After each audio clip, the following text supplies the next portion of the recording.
Well, my featured guest today is a former CEO turned popular social media commentator who has made it his mission to travel to every United Nations recognized country in the world, and he's pretty much done it.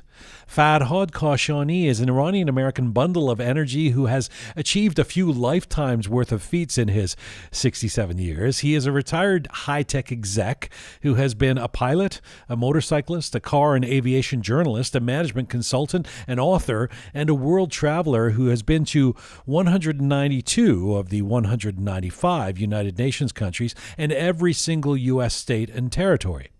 Farhad was born in Tehran. He studied agricultural engineering at Shiraz University before moving to the United States in the period after the 1979 revolution. In the U.S., he worked towards an MBA and went on to become a successful CEO, as well as an international corporate leader who has managed facilities in Iran, the United States, Taiwan, Mexico, the UK, the Netherlands, and Germany. He has written 8 books about management, cars, and aircraft, and an autobiography called The 60-Year-Old Kid, and a book about his travels called 200 Countries in 45 Years. These days, you can catch him on his very popular Instagram channel where he regales his 100,000 followers with opinions, ideas, and adventure videos. And right now, Farhad Kashani joins me from the Bay Area in the United States. Hello, sir. Hi, thank you very much for your nice introduction. I just make a correction that I got my MBA back in Iran from what it was known at that time was a Harvard Business School, which was called مرکز مطالعات مدیریت Iran Center for Management Studies. I insist to say that so that the people know that that was the level of education at that time. That's when I got my MBA. And over here, I just worked using all those skills that I've earned in that MBA program. I appreciate the correction and I appreciate the information. By the way, I mean, are you catching your breath at the moment? Should you not be traveling somewhere? Should you not be in some exotic place, adding countries to the list? It's funny that I traveled to the last country that I could, which was Yemen, in November of 2019, which was right before COVID. And I remember people were telling me that, hey, what's the rush? You know, you can wait and do these countries, you know, one at a time, one per year, something like that. And after the COVID started, some people told me that, did you know something about the COVID coming, that you're rushing to finish all these United Nations countries? And I said, yes, I guess so, you know. So I'm happy I did it at that time because I know it's going to be much more difficult. It takes a global pandemic to keep this man down, to keep him from hopping on a plane. You know, let me start with a general question for you and a general sort of overview of the life of Farhad Kashani before I get into some details that I'm really eager to ask you about. On your website, Farhad, you say something about believing that nothing is impossible. I mean, you really seem like someone who has made it your mission to pursue your passions, whether it's about founding new businesses in new countries or traveling the globe. Is it really about believing that anything is possible? Yes, I believe that's the case. And all it takes is hard work, focus, and some patience, because you're not going to see the results immediately. It takes a while. Some of them are longer term goals, some of them are shorter term goals, but bottom line is, you know, if you have the patience, you're going to get it. I have some of the Instagram people or the followers who tell me that, I mean, they see my car or my whatever camper, RV, and they say, oh, I wish I had one of those right now. And I ask them, how old are you? The guy says like 20, 25. And I say, well, at that age, my goal was to have a Ferrari at the age of 50. And it took me 51 years before I buy my first Ferrari. So, you know, trying to get something at the age of 20, 25, that's going to be the wishful thinking. It's not going to happen that fast. I mean, I love the title of one of your books, The 60-Year-Old Kid, that you had given yourself. I mean, although you are 67 now, 67 years young, do you think you act like a kid? I do. And I think that's the key to the life and the livelihood, that you have to act like a kid. And don't ever let your age bother you with, I can't do this because I'm old. I can't do that because I can't walk anymore or I can't talk anymore. So I don't buy into those things. And do others see you as a kid? I mean, do you get Yeah. judged by people? Like, do you get at this age? What are you doing, running around the world? Do people actually say that to you? Yeah, I always look weird to some other people who think that your travel means you have to go to Hawaii once a year, or in Iran, you have to go to Dubai once a year, or go to Turkey once a year. So, what I do going to some of these countries that you cannot find them on the map, to other people, especially the Iranians who are not adventurous in general, that looks weird. Do you find that Iranians are not adventurous in general? Not at all. You see people there that I remember I bumped into a person in Iran who told me that, oh, yeah, my uncle has traveled probably equal to your travels. He's done like 200. I said, wow, that's great. That's perfect. What countries he's gone to? He said he's been to Dubai 50 times. I said, I said, well, I don't think that counts. If I go that way, I've been probably to 1,000 countries. It's true. There are people. I mean, this is obviously a gross generalization, but I mean, there may be some truth to it. There are folks like, for example, Australians who are really into travel. I mean, it's part of the rite of passage. You in your late teens, in your early 20s, you leave Australia, you go see the world. Every Australian I've ever known does some version of that or has their family doing that.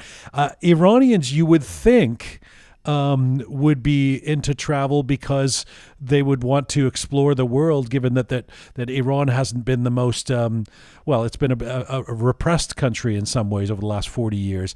It's interesting that why do you think we're less adventurous? Well, when I see people, first of all, in our club, I'm the first Iranian who joined this Travelers Century Club, the club that people who have traveled to at least 100 countries, they can become a member. When you don't see any other Iranians, but you see Chinese heritage people, Americans, Australians, Europeans, but not Iranians, you wonder why. I mean, Iranians could afford probably to go to all these places more than anybody else, especially the Iranians in the US who are mostly well off, or at least in the Silicon Valley area where I live, they're well off. But I don't see that sense of adventure in them. They just want to go to Europe for the umpteen times, do some shopping and come back. For me, it's like shopping is not even part of it. Any travel. I've never done any shopping anywhere, except for the refrigerator magnets that I buy every country that I go. That's it. I don't go there for shopping. I go there to learn about people, the culture, whatever. And that curiosity, I believe, does not exist in the Iranians in the current age. By the way, I want to get to the Travelers Century Club, which I did some research on. It seems like it is a pretty exclusive club. It's about 1,400 people or so in the world who've done this, who've reached this milestone, or at least the ones who are in the club of 100 countries or more. Now, before I leave the notion of you being a kid, I want to say this in a delicate way because I don't want to be ageist, and I think I've mentioned this to you in the past, but one of the things that very much surprised me about your social media presence is that we're just not used to seeing an Instagram star who isn't super young. I mean, the influencers tend to be teenagers or in their 20s or 30s. How do you feel about the fact that you've become a social media star? Well, I think it feels good, and it's in line with what I've written about, the 60-year-old kid. That means that I want to remain a kid. I don't want to, change my behavior based on my age and all that. So I want to be able to communicate with the people who are much younger than me, or 20s, 30s, 40s. I can be just like them and talk about the same things that are their interest. So, and I think I've been successful, Thomas, to some extent. Farhad, were you always into adventure, a desire to travel, go to new places when you were a kid in Iran? I would say when up until the time I was 18 and I went to the Shiraz University, obviously the travels were controlled by parents. So whenever or wherever they went, we just followed them.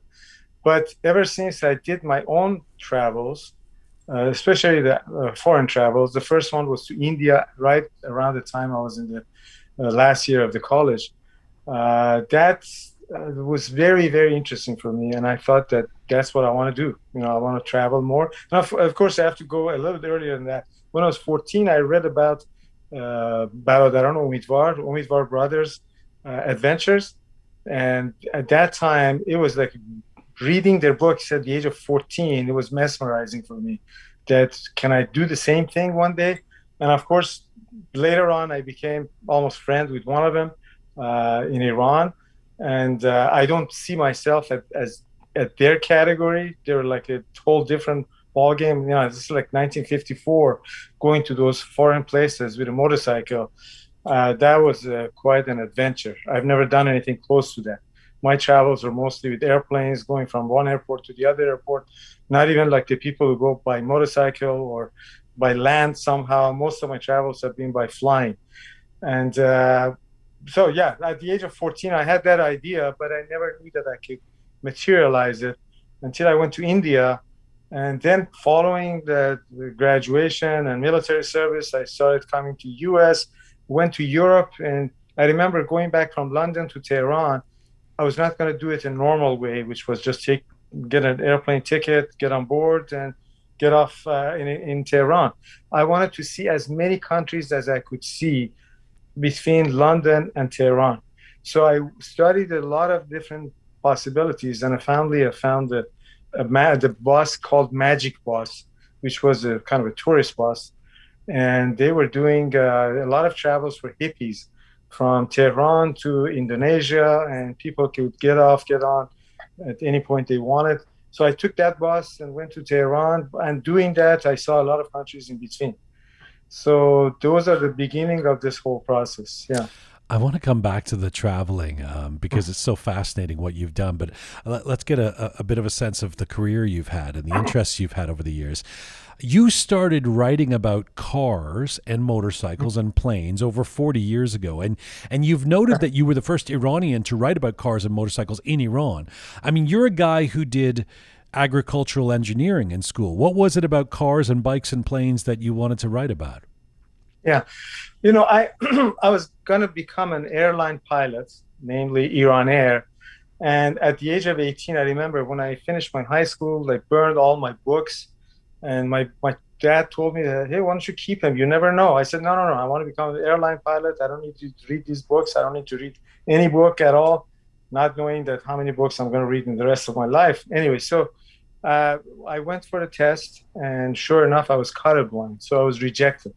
So I was not quite ready for it. I was not ready for any university. I had not gone to any preparation classes for concours, the test that we had over there. So as a result, I was admitted to agricultural engineering, and that was just a matter of luck, because for someone who had not studied at all for the university entrance exam, I did, not bad. But my goal was, to somehow stay close to what I liked. And in less than a year, I started flying on a personal basis, private basis, and, continued my love for motorcycles, for cars. In 1980, I translated a book that I had bought in the US about the Porsche family. I translated it into Persian and summarized it, sent it to this magazine named Machine Magazine, which was just publishing. And they printed it. They liked it. And they asked me if I can write more. So I translated more. And then at some point, less than a year maybe, I decided that why don't I write one of my own articles? I wrote my own article, they printed it, and then little by little I changed the mix from translating to writing. And that's how I became a writer. What were you writing about in terms of cars or planes? I was doing car comparisons, cars, what is the horsepower of this car, that car. I was a lot into numbers, not the shape of the cars. I'm not very good at shapes, good at numbers. So doing the specification of different cars, comparing this one and that one. And later, because I moved back to US 1981, I was test driving my friends' Ferraris and Mercedeses and this and that, and writing articles about it. And even sometimes doing things that later on, years later, these Top Gear guys did. What they did, I was doing it much earlier than them. Taking 3 cars from 3 different friends, or bringing the friends, and run all kind of tests, videotaping it, putting the videos on my site, which was hacked at some point, and I lost all those videos. So yeah, I was doing a lot of these things that I do in my Instagram. I was doing it like 30 years ago, and putting it on my own personal site. It amazes me that no one had done that before in Iran. I mean, all through the 60s and 70s, I mean, there were certainly enough cars. Nobody was writing about that? You know, there were a few magazines that published during those years, and I was the first one who bought those magazines. And they had not much to offer. There were no technical translators who can translate a good car article. And those magazines were going belly up in no time. This one survived. I don't want to get credit for it, but I started writing articles that people really liked. And if you follow my Instagram, you'll see a lot of comments from the people who've been reading my articles in the last 40 years. And they enjoyed it at that time. They enjoy it, you know, they still go back and they have kept all those magazines. I don't have any one of them. So apparently I did well in doing the translation or writing the articles. I did like tests that the National Iranian Oil Company started using my test. They asked me to make a videotape of my test. They used it as an advertisement of how to reduce the oil consumption in Iran. They used to broadcast it in the middle of one of these football games, one of these worldwide football games. I don't watch football myself, but I remember at that time, people recognized my face on the street saying that, hey, are you the guy who's talking about the cars and comparison of the inflation of tires compared to the gas consumption? And I say, yes, I am that guy. So yeah, I've done a lot of these things that not only the people got interested into it, but some organization like NIOC became interested in it. Just parenthetically, Farhad, I if you'll forgive me for a question that I'm sure is a naive one, when you say you couldn't become a commercial pilot because of color blindness, why is that an issue in terms of flying a commercial flight? A few things. There are some LED lights inside the airplane, or different lights of different color that each means something else. Something, if you don't read it right, if you don't see the red as in red, if you see it as amber, it can have a different meaning. Right. And when you're landing the airplane, there are two or three sets of lights in front of you that from far distance, maybe 1 or 2 miles, you can look at the series of those lights, and that will tell you if you're too high or too low. And those happen to be red and green and sometimes amber. I never was able to take advantage of those lights. I always have to use my depth to understand that how far I am from the landing, or am I too high or am I too low? Whereas other people can look at two different things. One is their own eyes. The other one is looking at those lights. The lights will tell you if they are too high or too low. I got it. But I took advantage of that in one of my management works that I did, and I made a lot of money out of that. For being colorblind, I made a lot of money for being colorblind. Do tell. That's too interesting for me to let go. What do you mean by that? I just had become a quality manager of the computer company in the division that they were producing color monitors. So here I am, the colorblind guy becomes the manager of quality of this company.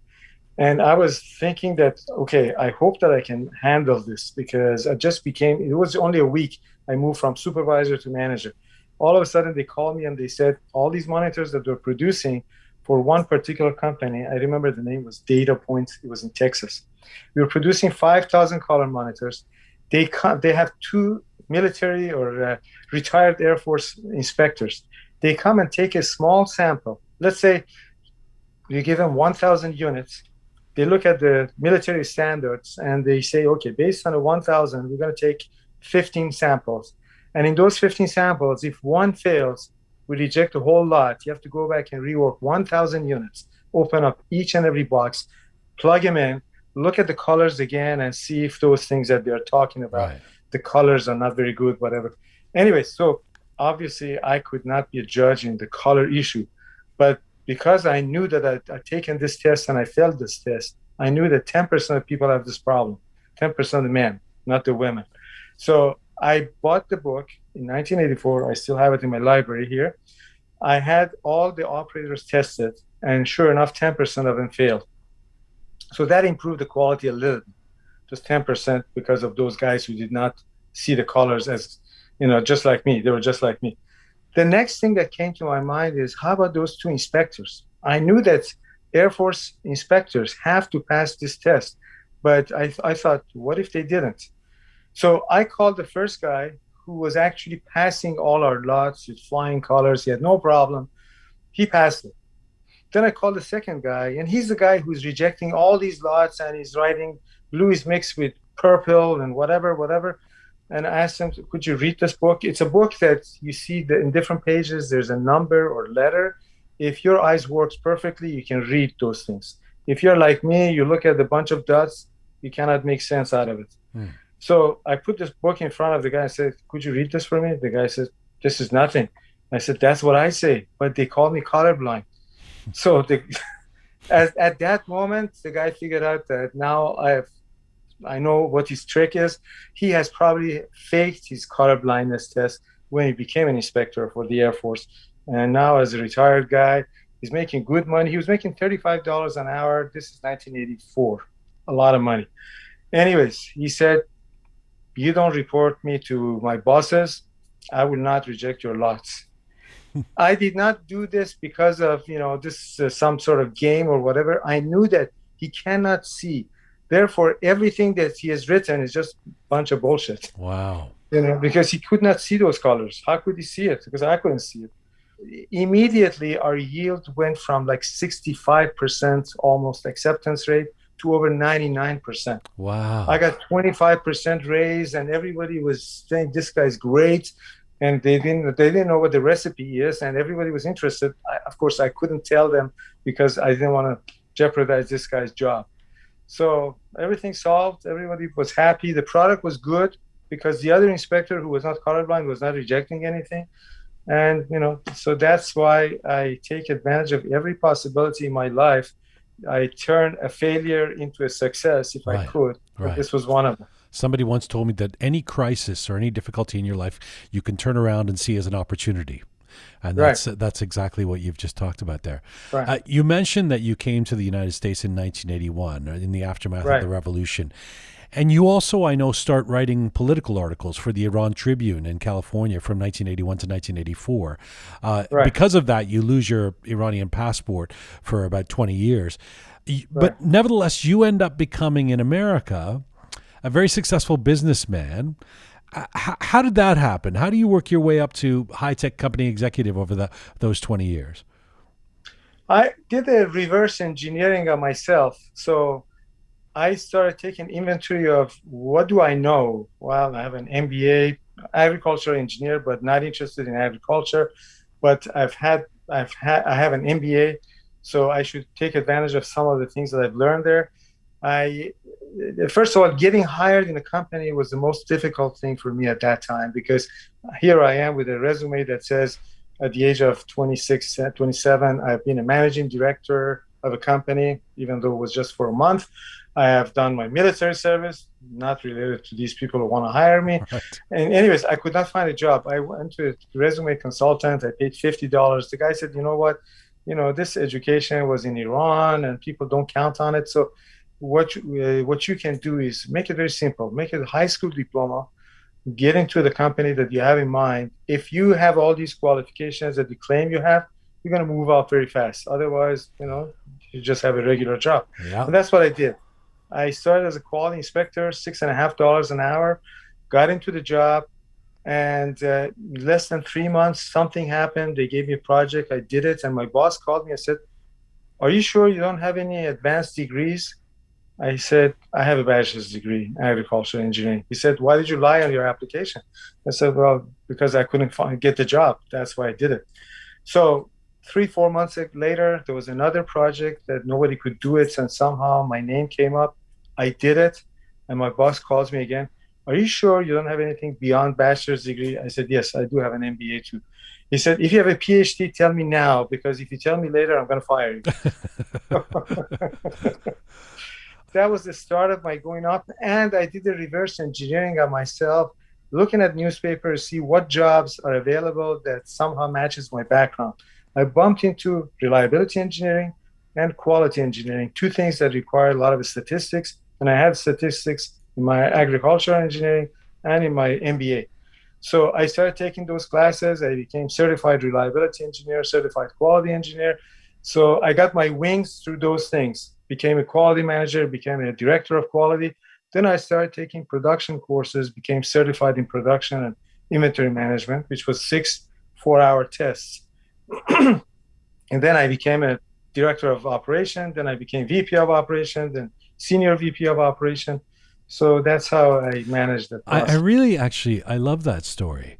I love that story because it sounds like a cliche when they say work your way from the bottom up, you know, the guy who starts in the mail room, the Jeff Bezos kind of story, you know, but it really is something that is, I mean, I firmly believe in, and I think that there are a lot of, I don't want to say just Iranian kids because I think it generalizes, but there's a lot of new generation folks who, especially if they get a degree, they kind of want to enter a field at with some status of some kind. And I know for the fields that I've worked in, whether it's media or communications or entertainment, I've always given the same advice, which is just get your foot in the door. If you're great, it's not that hard to get, you know, to work your way up very quickly in radio or in music or in media. If you're that good, get your foot in the door and do anything. Just do anything. Say you'll do anything. Say you'll help out however you can. And you're living proof of that in the business world, I guess. I cannot agree more with you. And even at this age, which I'm dealing with age discrimination to enter into a company, especially with my resume, the people don't want you to, you know, go back and start from the bottom after you've been the CEO. If I could, if there was any way I could erase my resume today and make myself just a regular employee, you know, $10, $15 an hour, I go to Tesla and start working my way up from Tesla again. Unfortunately, these days with all these LinkedIn and Google and they search you, they, you know, whatever, it's hard to lie. You know, I can't say I'm a high school diploma looking for a job. As soon as you say what that, they think that you're going to command or demand too much pay, or you're going to be yeah. And I've been rejected a few times by companies, even when I applied for a lower job, because I knew that I'm like a spring. You just, you know, put me anywhere and I jump up. But they don't accept you, and they can check your background and all that stuff. So. With all your success in the U.S., you make an interesting decision in 2002, and you have a family in the Bay Area. You decide to move back to Iran, and very quickly, or over a number of years, you become a successful exec there for LG. You're back and forth from Iran to the States until 2013. What was the incentive for you to want to return to Iran after you'd had the kind of success you'd had in business in America? I always wanted to prove myself in different environments, saying that I can do these things in any environment, because there are people who believe that if you're successful in Iran, or a good manager in Iran, you cannot be a good one in US, and vice versa. I wanted to prove to myself that I can do it. And there were a few people who wanted to bet with me that you get fired from your job in Iran in 1 month because it's so political, you cannot survive there. And I was trying to prove that I know I put me in any environment and I can manage it very well. And that's what I did. And as a matter of fact, one of the people who started working for me in Iran now is working for Tesla. He's a manager. He is managing the best service department of Tesla among all North America departments of Tesla, 157 of them. How could he become the best? And this guy in Iran, he made us number one in the entire nation 3 years in a row for all commercial vehicles. We were number one in customer satisfaction, in service, in quality of service. And now he's doing the same thing here. That means that a good manager is a good manager anywhere in the world. Well, a good manager is a good manager, but I'm actually curious, that provokes a sort of question in me, which is that there is a popular notion in our community, our global community, that sometimes we say it with some derision, you know, or some sarcasm, which is that Iranians are different to deal with in business than Western folks. Even when we're talking about, you know, investors for Roqe, for this program, people have said to me, oh, you know, be careful of the Iranian business. It's not like you, the Canadian businessman that you grew up knowing here in Canada or something like that. Did you find that? I mean, did you find that you had to be a different kind of person when you're an executive in Iran than you are, or in the Iranian community than you are when you're an executive of an American company in the United States? You know, the 2 years that I was working for that LG brand as a senior VP and plant manager, I was hired to make that factory like an American company. That's what the goal of the owners were. That's how they found me. That's how they offered me. Therefore, they gave me a free hand to do whatever modification I need to do to make that place. It's like a 21st century company. And that's what I did. And they supported me. When we opened the Aria Diesel, which was my partnership with the same guys, they offered it to me. They said, you become the CEO as long as you put your skin in the game too, which I did. I put some money too. That company, from day one, I created a good run American company inside Iran. The culture was an American culture. The people who work there, they know that anywhere they go, they get a good job because they've been trained in a very good culture. And I was telling them that I promise you that if you move from here to the States, other than for your English, the rest of it, you can find a job very easily because you have been brought up in this kind of environment.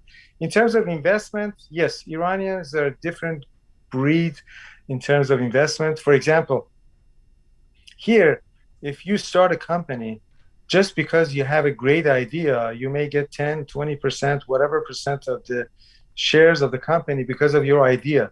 In Iran, idea does not have any value. The question is how much money you're going to put in. Your money is the number of shares that you get. And that was true about Aria Diesel. It's true about even the startup companies. I think they're still the same. Why is that? Why does the idea have less dominion in Iran? Because we are not used to it. I mean, these ideas that you can work for Google and make $2 billion is just unheard of, and they don't believe it. They don't think it can happen in Iran, and they don't think the idea is worth that much. As a result, it's like, okay, how much are you going to put in? Even if you have a great idea, if you put 50% of the money, you get 50% of the shares. It's not like because of your ideas, we're going to give you 20% more. And you think that we import those ideas to so the Iranian community in LA or in Southern California that you'd be familiar with, have you found it more difficult to get Iranian investors than American investors because of that? If you have a great idea, for example? No. Actually, here people have changed. And I know so many Iranians who are dealing with each other, making a lot of money. The idea has a high value, just like in American society. I know at least 10 Iranians who are investors, to venture capitalists. So over here, they have learned that this is the way to do business. But if you go to Iran today and want to raise money for some project, your idea has zero value. It's like your money. Yeah. You've been a successful executive, as we've talked about, in a few different countries. You're a management master. You've written about management skills. You also call yourself, Farhad, a very creative person. How do you tell me about the fusing creativity and management? How do you use creativity in management? Well, I have an open mind trying to solve the problems. I'm always an out-of-box thinker. I don't confine myself to a box saying that I should come up with a standard answer and this is the answer. I can think anyway. I mean, think about one item. Every company in Iran gives their employees loans if they can, because if they go to a bank, they have to pay 20-25% interest rate. The companies can afford to pay this loan with a lower interest rate. But at the same time, these loans, to me, it's like, why should the company get involved with the kind of loan or stuff like that? Meanwhile, we had these people coming to us saying that, hey, give me a loan. I need this, I need that, I want to get married. So at the same time, our board of directors had approved a 5 million toman at that time, $5,000 credit for customers who want to buy a truck. I was against it from day one because I knew that trying to get our $5,000 back is pulling teeth. It's not going to happen. And sure enough, it happened that we could not collect the money. The guy just said, don't have it. And at the same time, we have these people who ask for a loan. I said, why don't I do this? I connect these two together. I told employees that if you can collect this kind of money from these guys, the money is your loan. You don't pay any interest on it. You have to return it back in so many years. And there were some of them that more than enthusiastic to do this. And when the driver pulled into our service department, they just go and demand that, hey, you got to give us the money. And in most of the cases, they got the money.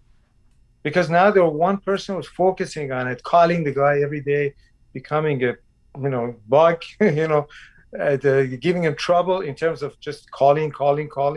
We didn't have to have the big accounting department who can call all these people every day and bug them for the money. Right. So this is like one very simple thing that how you can, solve two problems with one shot. Let me get back to this traveling thing, because it is a fascinating part of who you are and who you've become, and a big part of your presence in social media, where you're very popular. When did we've talked about your interest in traveling when you went to India as a kid? You were talking about going from London to Tehran and how that was an early indicator to you of how much you enjoyed traveling as you weaved your way through Europe, getting to Iran.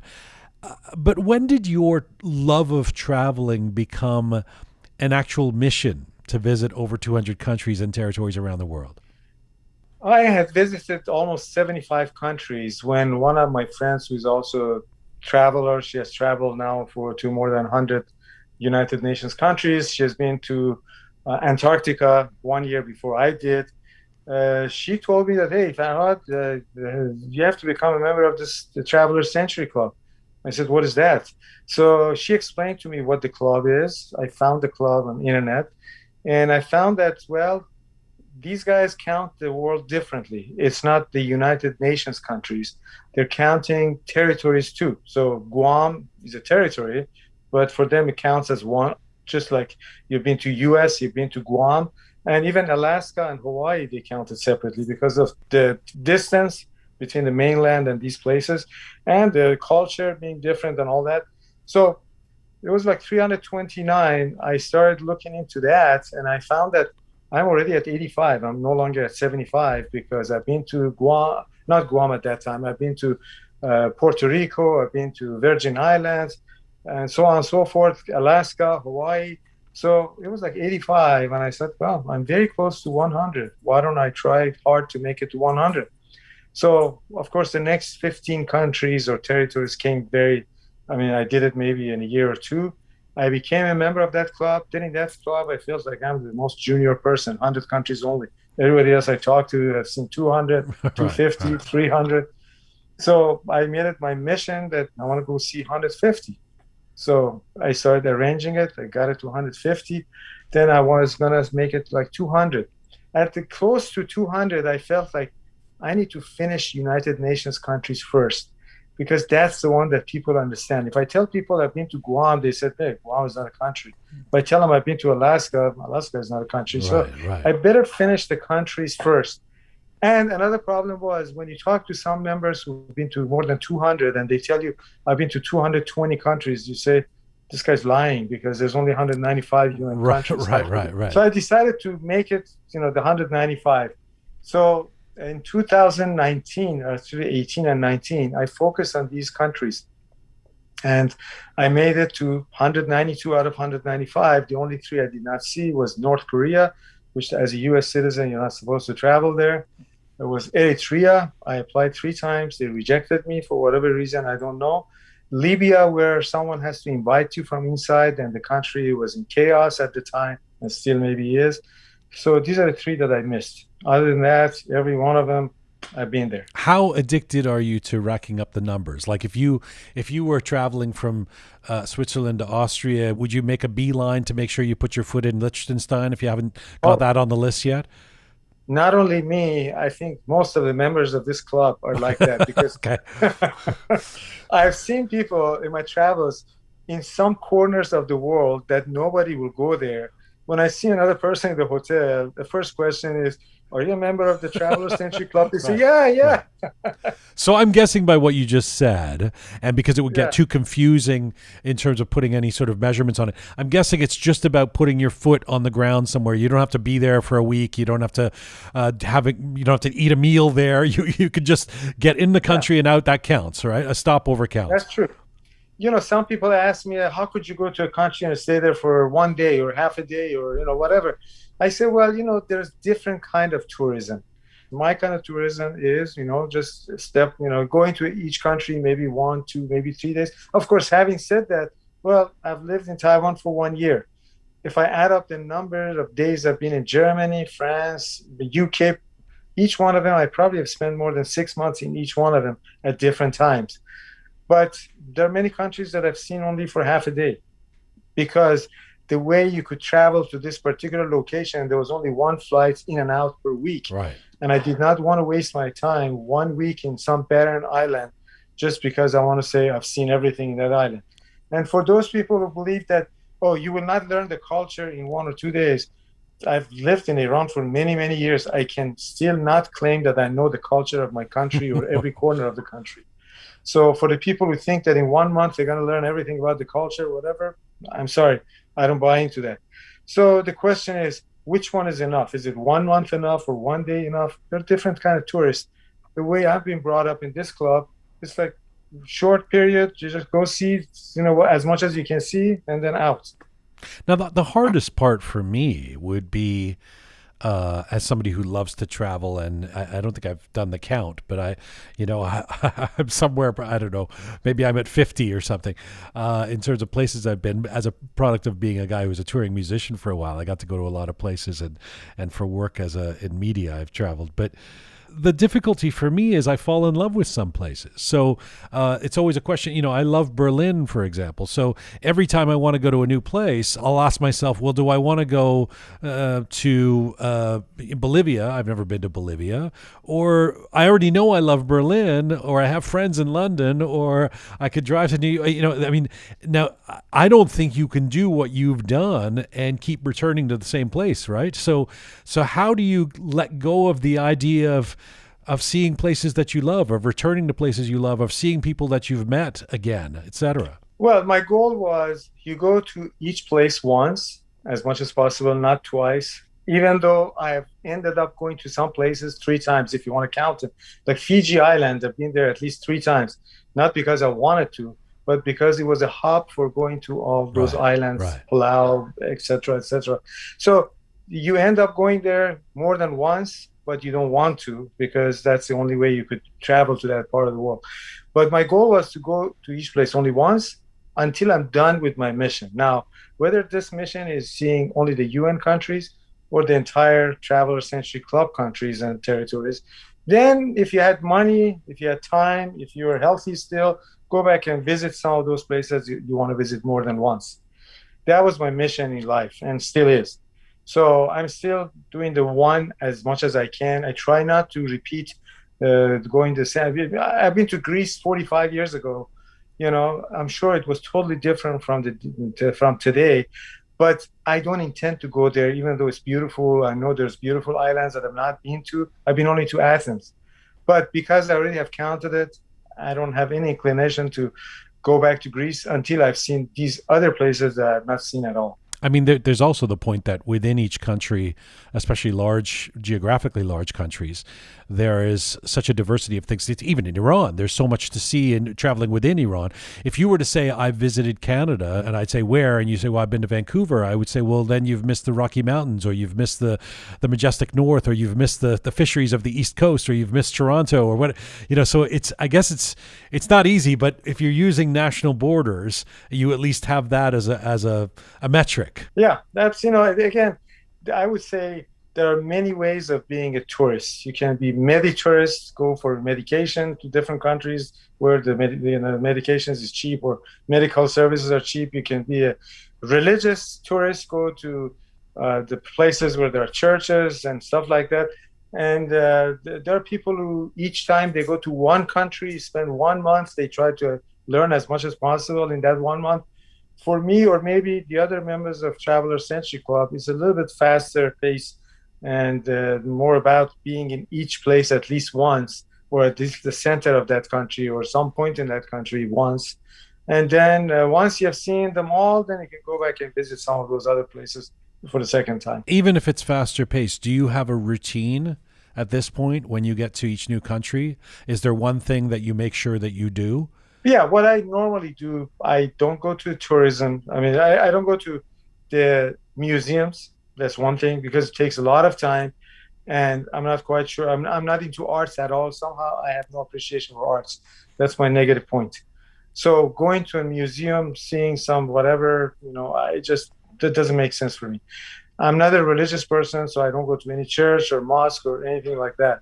So what I do is usually take a taxi with English-speaking taxi driver. I ask him to drive me around the city tell me what's the average wage in that place, what's the average price of the houses in that place. Take me to a very rich area. Let me look at some of those houses and tell me how much they are. Take me to some of the poor areas. Tell me how much those houses are. So try to learn as much as possible on current status of the country.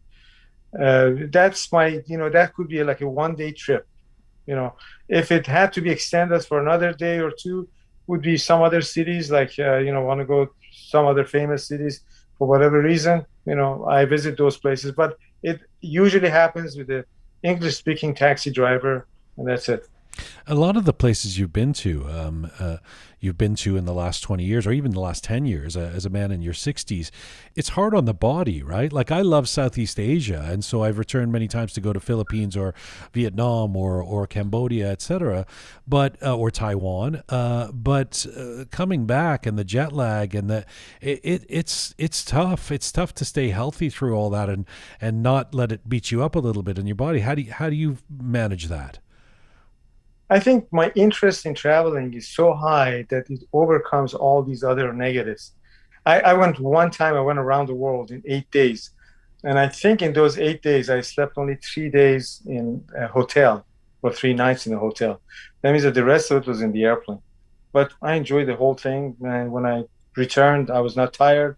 It was like I was full of energy.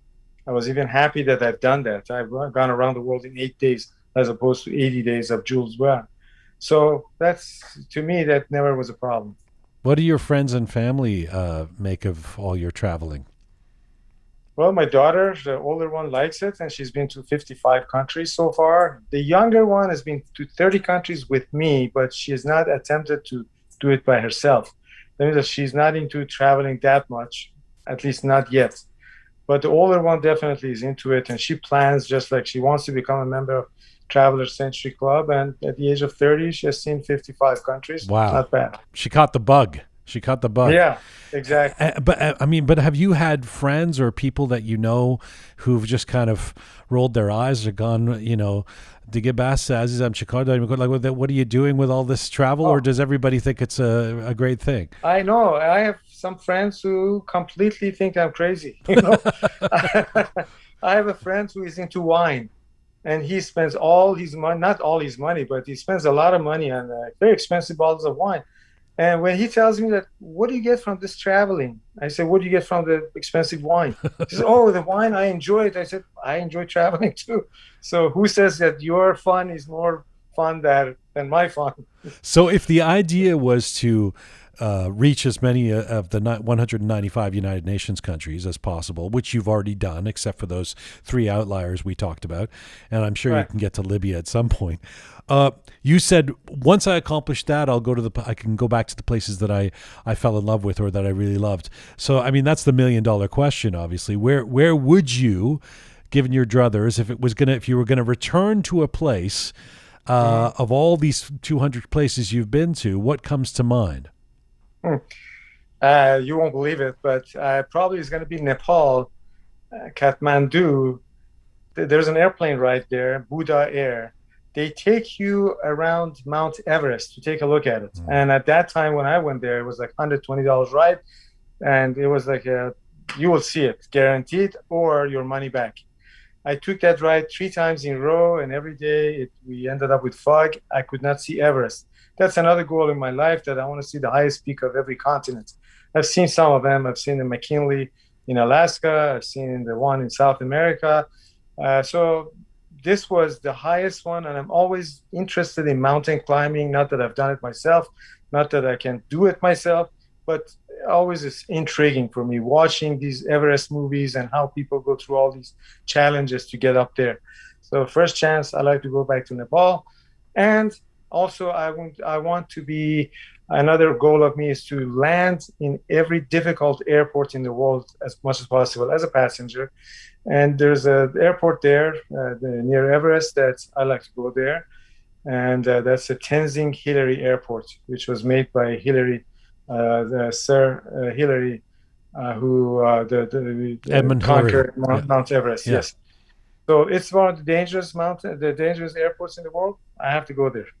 The Paru in Bhutan is another difficult, strange airport. I've been there.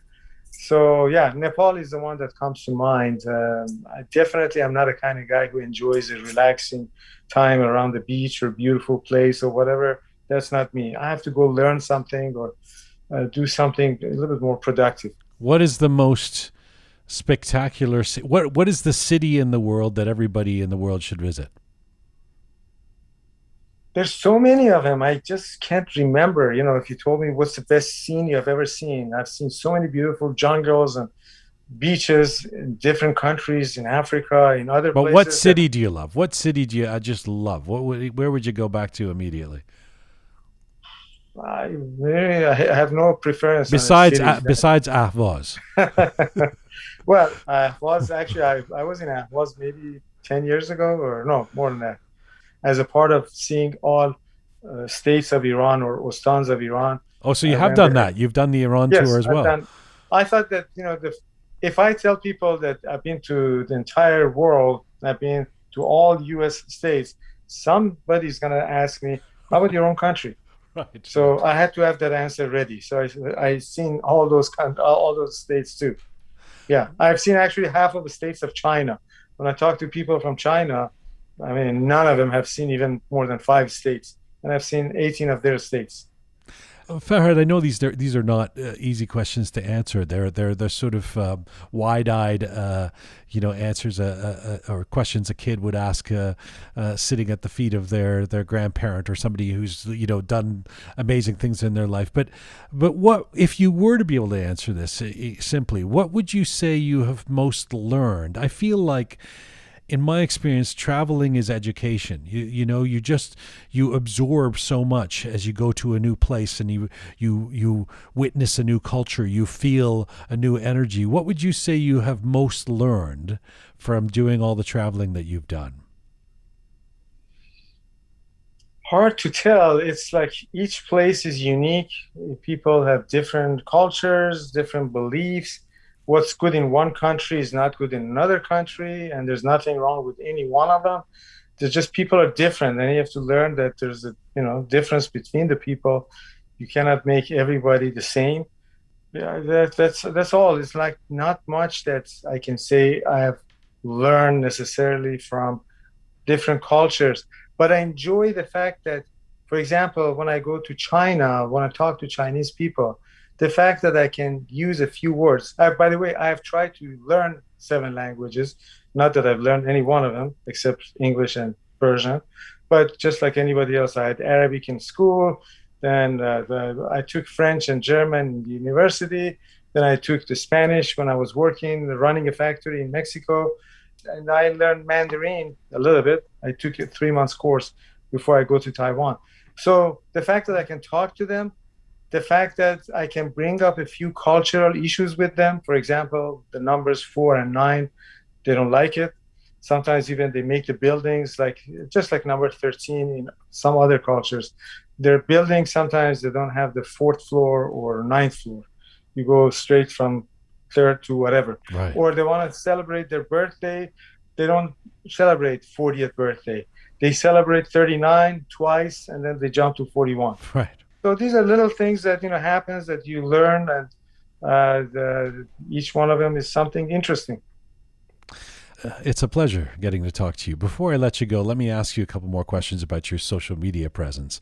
When did you have the idea to set up an Instagram channel? When did that become a thing for you?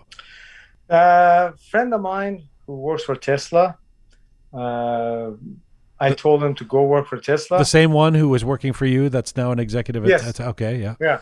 He returned the favor. I told him go find a job that pays you.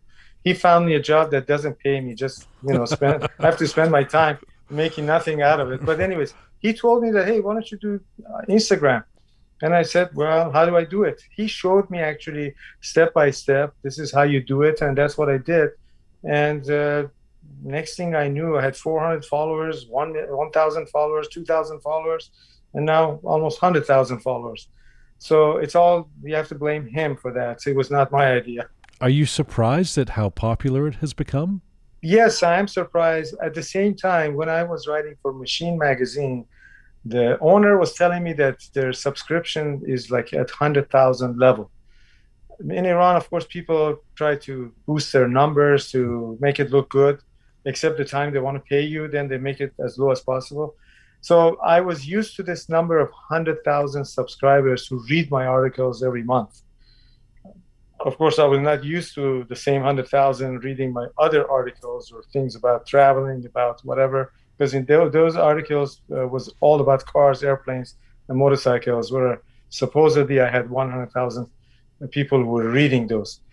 So at the same time, that's a big number. I'm kind of used to it.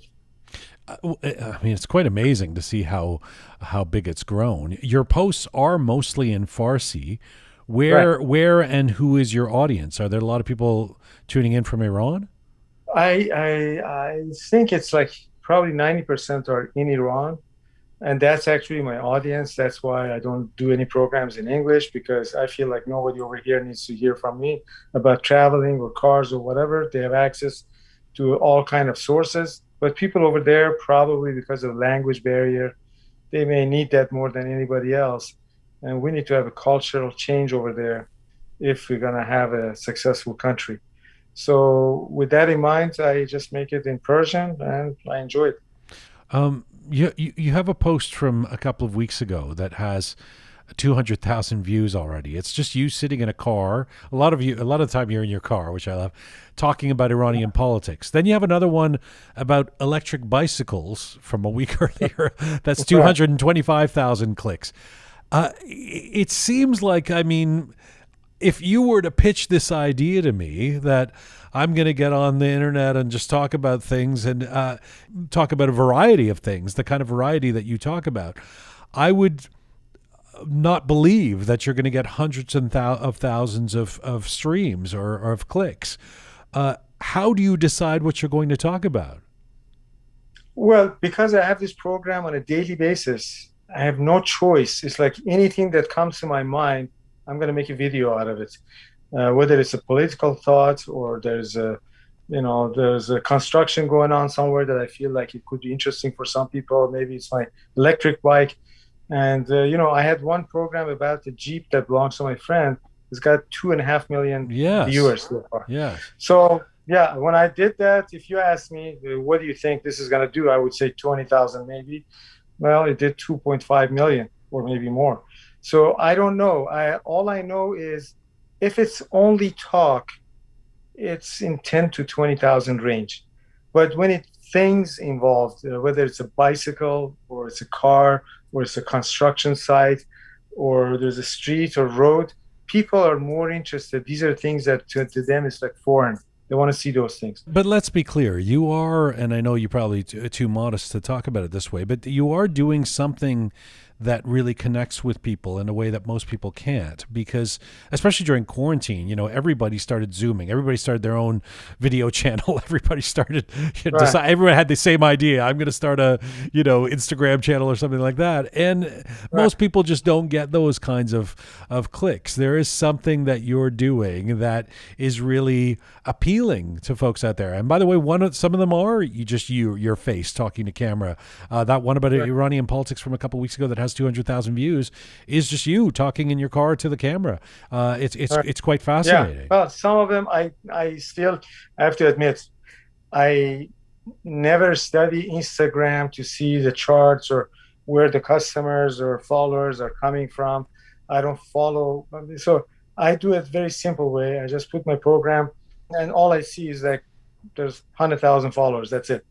But trying to analyze and make more programs of the type that people enjoy the most, that's just not me, and I'm not doing that. So it just happens by accident that some of those get more reviews and some get less. I've heard some different things, like if you put your program on certain hour and in the next first hour something happens, then Instagram will forward your thing to more places. All of a sudden you get more people watching it. Those I don't understand it, and I don't do it. It hasn't hurt your audience at all. You're doing very well. And one thing I have to say that in the early days of my career, when I was a supervisor and trying to make reports and stuff like that, I had a boss who was a philosopher. His name was Bob Brookman. He told me that, hey, Farhad, you want to write something, an email or whatever, make it at the second class level. That means that, and I was saying that, you mean these vice presidents, whatever, they're not educated, they need to be. He said, no, it's not a matter of education. When you write it very simple, people understand it quickly. If you put something with a lot of verbiage and complicated, they don't read it immediately. They set it aside, so whenever they have time, they go back and read it. And chances are they will never read it, because then by the next week you have more things coming. They will never read it. So I learned from that make it simple. Don't try to use a lot of complicated words. Don't try to make it, mouthful, whatever, for people who don't understand it. Try to come down at the lowest possible level so everybody can understand it. Where will the 67-year-old kid go next? What is your next on your agenda? I have made a plan to go to every national park in the U.S. That's more than 60 of them, 9 of them in California. I have prepared my RV camper, and I've taken already 2 trips. I'm waiting for some generator to be fixed on that to go to my third one. My goal is, at the end of the process, I've seen all 60 of them, because these are the ones who are the most famous ones. There must be a reason for them to be famous. So I want to see all of them. That's my next goal right now. Well, your passion is an inspiration. Your passion for travel and life, and not letting anything be a barrier to you. I thank you for the time today. I thank you for the wisdom and the storytelling, and I look forward to seeing you in person before too long. Well, thanks for having me, and thanks to your audience for watching this program or listening to this program. I really appreciate it too. Merci, Farhad. Khudafis. Thank you. Bye-bye. Bye-bye.